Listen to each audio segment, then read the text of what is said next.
morning here in Houston, Texas. I am Jennifer with Ganache, and today I'm going to show you how to use the Khristina Lagunova cells mold to create edible fabric using Flex Frost icing sheets from Icing Images. So this mold is available in my online shop, and it's a little bit different from my other molds, which are designed for use with fondant. This one is designed for use with cake lace or any edible fabric medium, sort of like cake lace, whatever you prefer to use. I like to use Flex Frost, like I said before, from Icing Images. You can order this directly through them. My stuff is great. It's great for making bows. It's great for making edible fabric pieces with any sort of drape technique or folded fabric look, okay? And I do have this in a couple of different colors, metallic shimmers. So go check them out at Icing Images to see what you like, all right? So again, we're gonna need our mold, we're gonna need our Flex Frost, and then you're also going to need a bowl of water. This is just cool water straight out of the tap. You don't want anything hot because we don't want to melt our icing sheet too much. And then you're also going to need a scraper. So my favorite to use for this is the Icing Genie from Genie Products Creative Cookier. I also have these available in my shop. And then on standby, I also have just a plain metal scraper here because depending on the humidity of the day and how cold it is in your house and the temperature of your water, you may need something a little bit more rigid as well. All right. So I'm also going to drop a link in my description of this video for the original video that I learned this technique from. I actually learned this from Susan Trianos over at Learn to Cake, and she uses this technique for making cake lace. It's a great video, so after you're done watching this one, I would definitely recommend going and watching hers, okay? All right, so what I have to start here is just a piece of Flex Frost. We're just using the plain white and my mold. And Flex Frost comes on a backing, so we're just gonna go ahead and really gently pull that Flex Frost away from the backing. You wanna make sure that your hands are nice and dry, and save your acetate because you can use this to dry royal icing transfers or something on later. Nothing goes to waste here at our house. See how it kind of sticks together a little bit? We want to avoid that. Okay, so you can see this stuff is nice and flexible. You can fold it, bend it. It's good stuff. All right, and then what I'm gonna do is I'm gonna take my bowl of water here, and I want the cavity side of the mold to be up. So you don't want the flat, smooth side up. You want the side with the cavities to be up. And I'm gonna take this Flex Frost. I'm just going to drape it in my water, giving it just a minute there. You don't want to leave it in there too long because it will start to dissolve. And I'm going to lay this Flex Frost right over my mold, all right? It can also be helpful, if necessary, to have a little spray bottle with water in case you missed any spots. But we're looking pretty good here. We just want to make sure that everything got a little layer of water to it. And if you don't have your spray bottle handy, you can always take your finger with just a bit of water and touch any areas that might feel slightly dry, okay? And we're just gonna let that water absorb into our Flex Frost until it starts to dissolve a little bit. We don't wanna go too far with the water. You don't want it to be too wet because it can take a long time for it to dry out when you do that. Just enough water to where it's damp and you'll see it'll start to wrinkle up on its own. That is plenty, all right? So we're just gonna let it sit here a minute and continue to absorb that water until it's a nice paste consistency. Don't worry if you have some areas that are folded over, like right here, that's no big deal, because we're gonna come back and scrape this Flex Frost down into the cavities, and it's gonna smooth out perfectly. Like I said, I use the Flex Frost a lot for making bows, and what I will do is I will cut my bow pieces and then fold them, and then I'll save those bow scraps, the little extra pieces that I cut away from the fabric, I just put them in a Ziploc bag, and that's generally what I use to make my cake lace. That way none of my Flex Frost goes to waste. I basically just take those little scraps, dip them in the water, and lay them out sort of randomly around my cake lace mold or my, you know, cross stitch mold here, to use all of my excess Flex Frost, and none of it goes to waste. Okay, so let's see. All right, so we have a nice paste consistency going here, and what I'm going to do is I'm going to start to scrape all of this Flex Frost down into the cavities of my mold. And I'm using the flat side of the scraper, not the beveled side. And it can also be helpful sometimes just to dip that in a bit of water. That way any areas that weren't quite wet enough can get a bit of extra moisture. And you can come back if you have some pieces that are being a bit stubborn. And just scrape them up. Again, sometimes you'll have some that sticks there to the end of the scraper, and I just dip that straight back into the water. That will hydrate it enough to continue pushing down into those cracks, okay? Those little crevices. And the goal here at the end will be to have a nice clean grid pattern with no white remaining on those little squares. We only want that white Flex Frost caught in the cavities, none in the squares, okay? Again, I just dipped my scraper into some water to help loosen up these areas that aren't quite hydrated enough. It's better, in my opinion, to come back and add a little bit more water than it is to start with an overly soaked piece of Flex Frost, because when you do that, when your Flex Frost is overly soaked and you go to dehydrate it, you end up losing a lot of the thickness in your lace, and that will sometimes either result in a really brittle piece of edible fabric, or you will have to go back in with a second piece of Flex Frost over that in order to have a thick enough piece of fabric that you can handle it without it breaking, okay?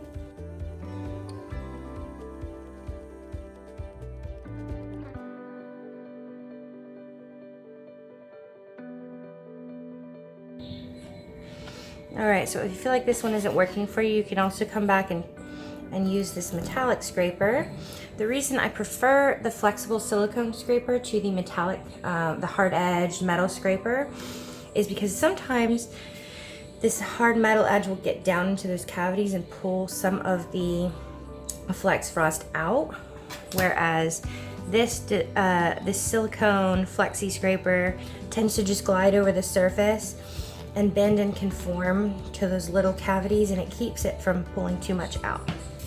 All right, so I'm gonna try to get a full sheet here, and I think that we have a few places here that just need a little bit of extra. So I'm just going to cut a bit more Flex Frost off. Peel that right off the backing. And again, I'm just laying that down in the water for a second, picking it right back up. I'm doing this one-handed, you guys, so forgive me because my Flex Frost is sticking together. Okay, lay that down.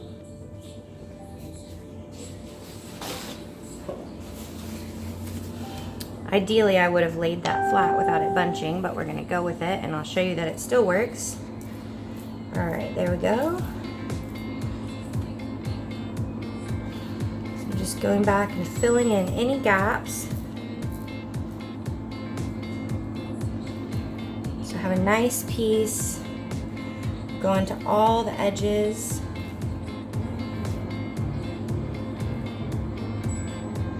Okay, and any excess that's left on my scraper, I save. That way, on the off chance that I pull this out of the oven after dehydrating it, or when I try to pull it off after letting it sit here to dry, if I have any small gaps, I can come back in and rehydrate that bit of Flex Frost and fill it in. without having to open or use another sheet. So I'm just doing a few final scrapes here. See, I have a couple spots there. And now that that's nice and clean, show you up close. All our tiny crevices are filled. Okay, so what I'm gonna do is I'm going to take the whole mat, the whole mold, set this here on a sheet pan, and I'm gonna put this in the oven on the dehydrate setting, which for me, my oven dehydrates at 150 degrees. If you don't have a dehydrate setting on your oven or a dehydrator, you can set your oven to the lowest temperature and put the whole sheet pan rack inside the oven with the door slightly open. That way it doesn't get too warm in there and dry too quickly, but you still have enough heat to help this dry out. And usually for the Flex Frost, as long as you didn't oversaturate it, it will only take about 15 minutes for it to dehydrate. So I'm gonna go ahead and pop this in the oven, and then as soon as it's done, I will come out, I'll bring it out and show you guys how to remove this from the mold or check and see if you need to add an additional layer, okay? We'll see you back in a minute. All right guys, so I just took our mold out of the oven. It's been in there about 15 minutes, and what I wanna show you up close is, I don't know if you can see, but we have some small gaps in there where we had like a pocket with more water in it than Flex Frost. And as that water dehydrates, what it can do is cause little bubbles or cavities inside of our lace, or our, in this case, our kind of cross stitch backing pattern.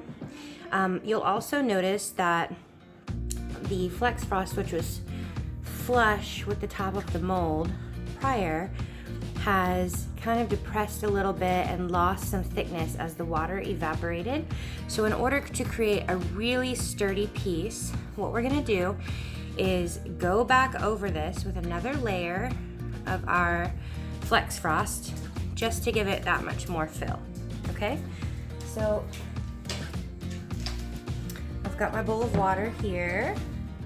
And remember, we saved this little bit of Flex Frost from before, and it's still kind of damp, so I'm just gonna squish it down, give it a little bit more water, and I'm just gonna go back and use this excess that we had to fill in the rest of the cavities. Now, depending on how much extra you had left over, you may have to go ahead and wet another piece. And that's okay. It all depends on the size of your mold or your lace mat and how much water you had in your Flex Frost to start with, okay?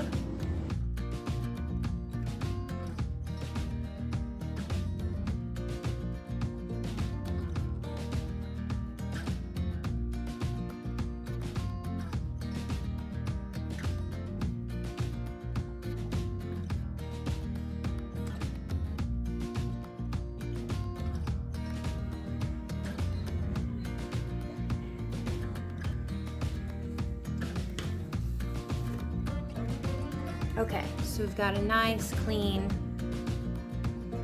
scraping here. So I'm gonna put this back onto my sheet pan and back in the oven for about another 10 minutes and dehydrate setting, and then we should be ready to remove our piece from the mat, okay?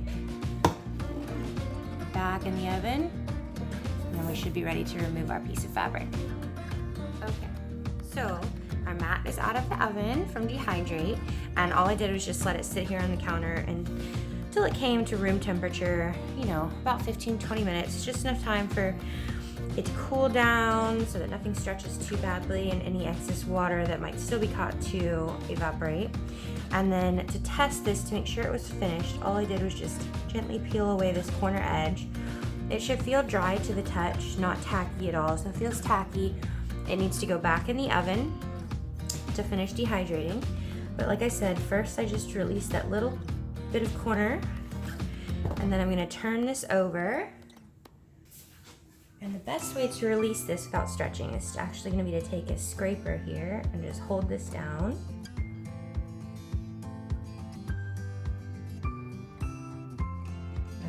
pull the mold away from the lace or the edible fabric, whatever type of mold you're using.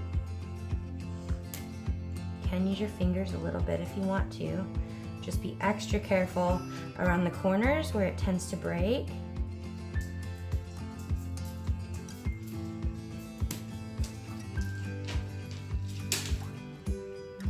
The edges are really the most fragile piece of the fabric. You also want to try not to let it fold over on itself so that it doesn't stick to itself. And the first time you use the mold is going to be the most difficult for it to release, just because the mold is new, the silicone's not quite broken in.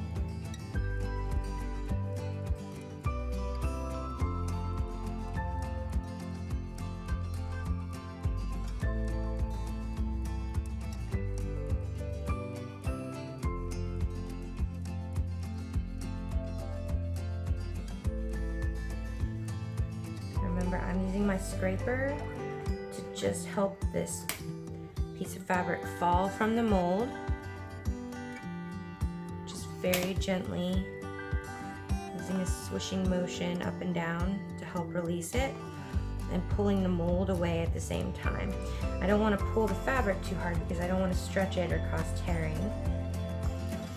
And then when you get here to the end, things can get a bit tricky. Where I will just release that final bit using my hand.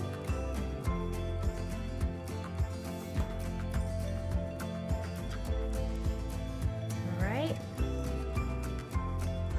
Then you can lay this back out and you are all ready to go. See how nice and flexible that is? So I'm going to be using this for, like I said, a cross stitch project where I'll be laying this over a cake or a cookie and then filling these little gaps with royal icing, with just small dots of royal icing to create a pattern. But you could fold this up and use it to create a bow or pleats, some sort of netting, maybe like the net for a nautical cake. Lots of ways you can go with this. You can make a bunch of this in advance and store it between pieces of wax paper within a plastic bag, and it'll stay nice and flexible for a long time. You can also use the back side of this. If you see, the back side is just a little bit more flat and consistent all the way across. Look how pretty that is. Or if you want to use this as one nice big sheet, but you have a little bit of tearing on these corners, you can just trim one row of cells away and you're back to your square shape. So the sky's the limit with this stuff. There's lots of different ways you can use it. It's nice and flexible. This is a really great versatile mold, and I cannot wait to see what you create with it. Okay? Be sure to tag me in your creations and use coupon code YouTube10 for 10% off your order of Khristina molds at goodgoshganacheshop.com. Happy Saturday!